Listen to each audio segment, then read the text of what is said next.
How to play the guitar, fingerpicking or fingerstyle. These lessons are for beginners.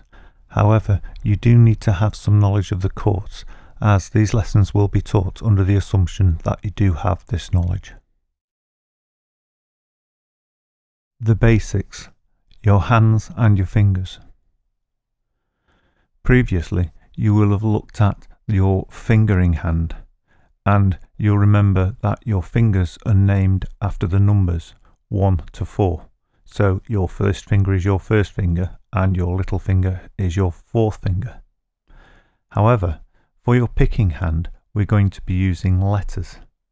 This is the standard and has always been that way. So if you learn this system, you'll be sure you'll come across it in the future.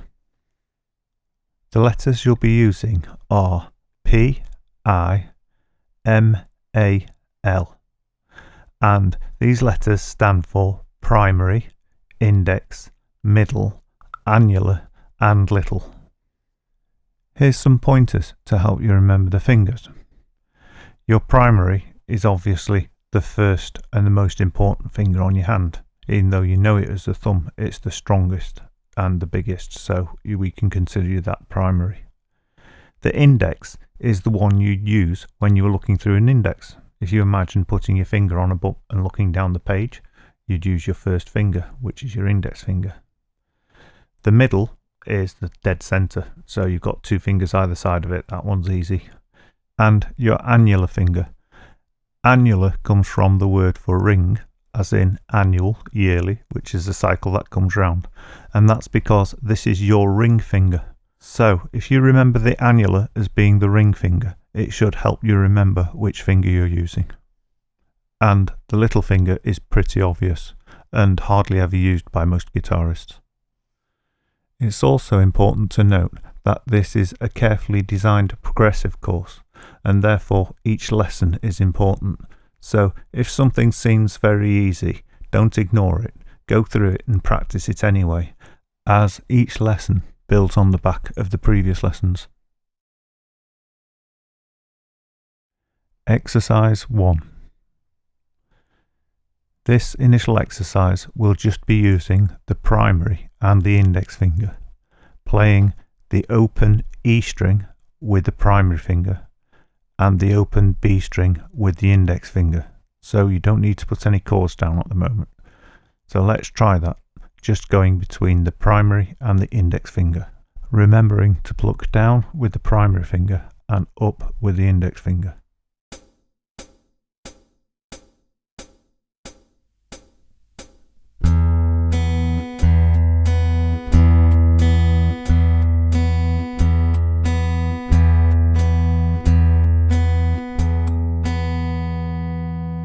You may find you need to pause the video at various points during the tutorial in order to practice the exercises.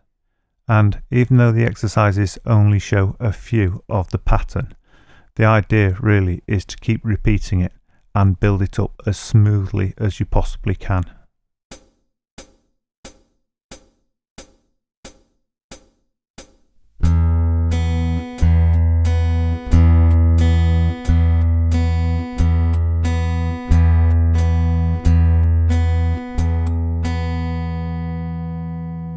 I'm playing these exercises with the metronome at 90 beats per minute. This is just so it's in sort of a middle ground, so it's not too slow for most people and it's not too fast for most people.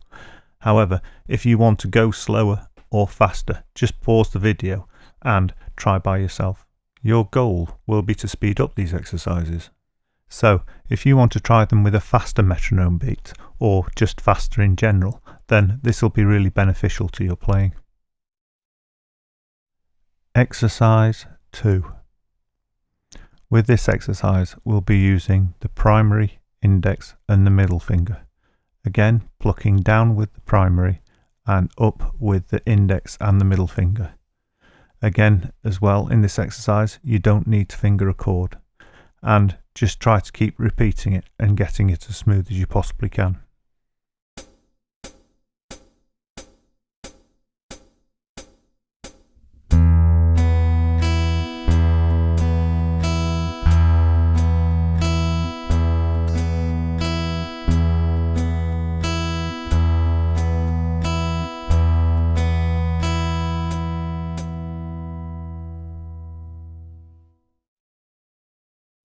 Exercise 3. Primary, index, middle, index. And again, down with the primary, up with the index, up with the middle, and up again with the index. And as with the previous exercises, there's no chord, but try to get the finger picking pattern as smoothly as possible over and over again.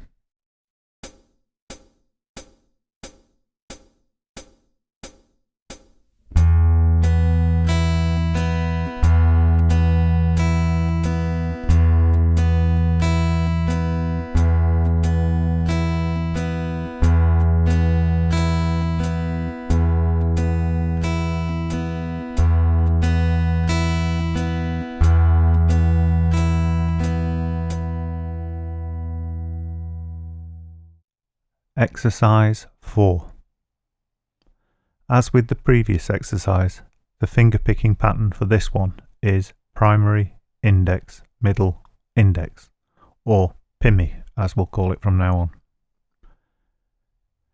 This time, however, we have the extra element of adding chords. Before starting the exercise, just look at the tab briefly and notice that the bass notes are on different strings. This is quite normal for different chords.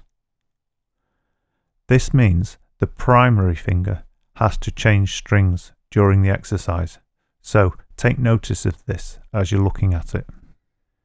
In this exercise we have an E minor, an A major and a D major chord, and you'll notice the bass note for the E minor is the open E string, the bass note for the A major is the open A string, and the bass note for the D major is the open D string.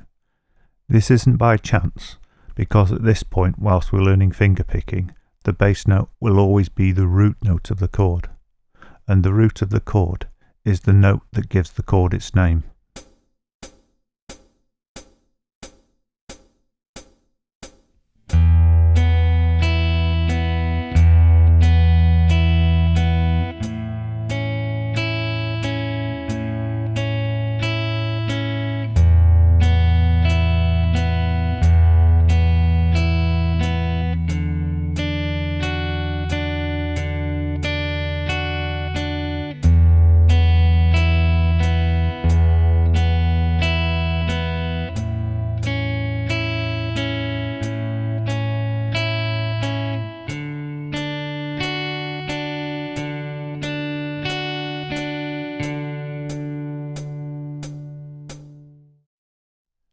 With this exercise, you have two targets now.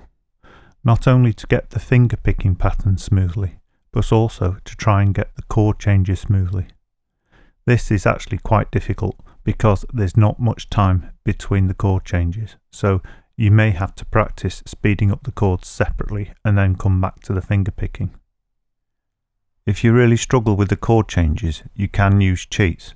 For example, the E minor here, there's no fingers actually being played, so you can actually just use an open guitar. And with the A major, you can construct the chord with two fingers.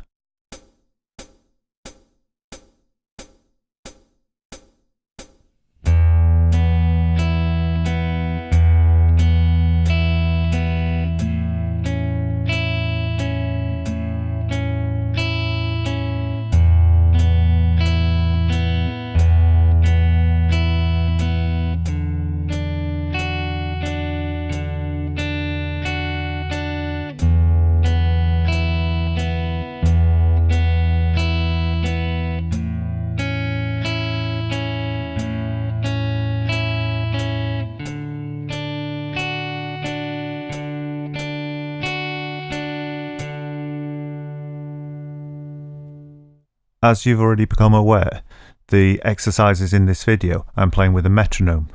However, it's a good idea for you to try practicing with a metronome because you'll find it really beneficial in the future.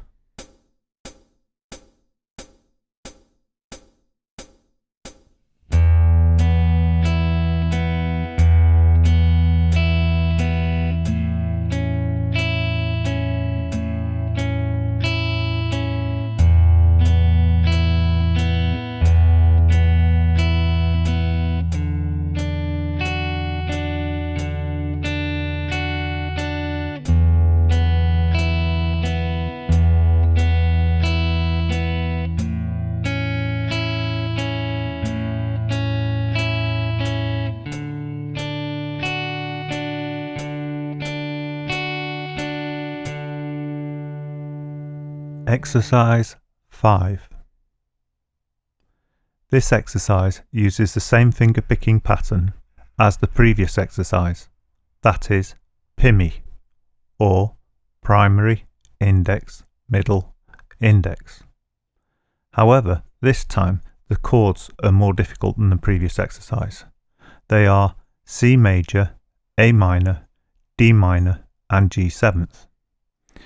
Even if these chord changes are quite hard, you've got more time to practice this one, because this is the last exercise in this particular tutorial. So practice it until you feel comfortable with the chord changes and the finger picking, and then move on to the next tutorial.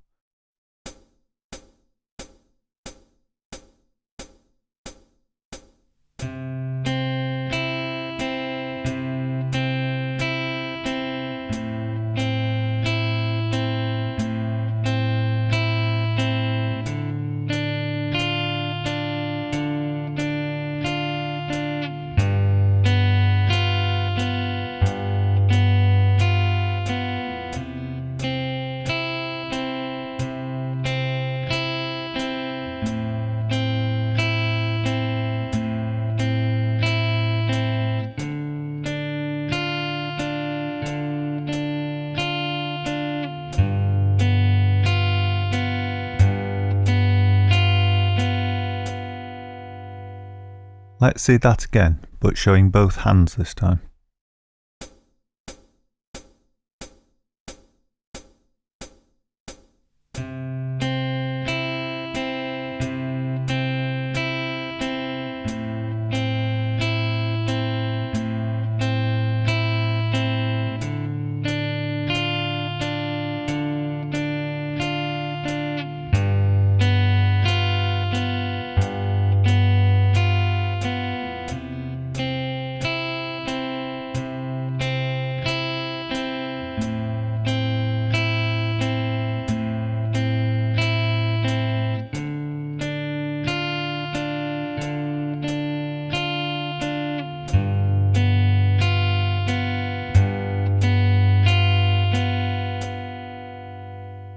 Your eventual goal is for smooth flowing finger picking and smooth flowing chord changes.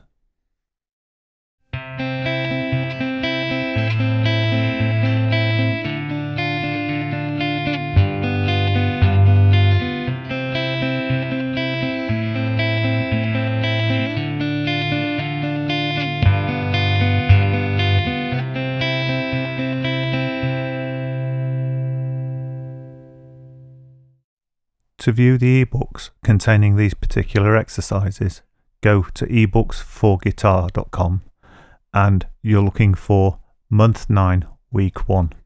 The link is below in the description. For the next tutorial, like and subscribe so you'll be notified of its publication, or if it's already been published, a link will be below in the description. I'm going to end this tutorial with a couple of minutes of metronome beats at 80 beats per minute, 100 beats per minute and 120 beats per minute, and then you can practice what you've learnt today.